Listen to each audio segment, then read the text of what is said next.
মদিনাওয়ালা নবী বলেন, এদেরকে গোসল দেওয়া যাবে না, বিনা গোসলে এদেরকে দাফন দিয়ে দাও। যখন এই আদেশ দেওয়া হলো, এবার সাহাবায়ে কেরামরা এদেরকে একত্রিত করে ফেললেন। একটু পরে আউলা কেসে পাগল বেশি এক মহিলা নবীর দরবারে হাজির হলো। আয়েশা বলে, নবী গো।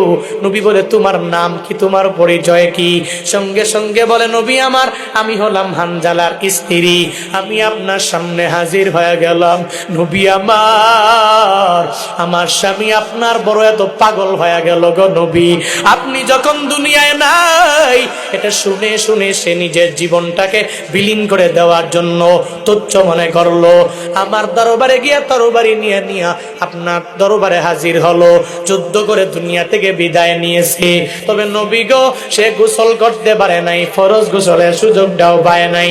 নবী হে, ফরজ গোসলের সুযোগটা পাইল না, তাকে একটু গোসল দিয়া দিবেন, এরপরে দাফনের কাজটাকে পরিপূর্ণ সম্পাদন করবেন।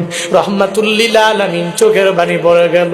নবী আমার ডেকে বলে, ও সাহাবায়ে কেরাম, যাও যাও, আমার হানজালার লাশ কোথায় আছে বের করে দাও।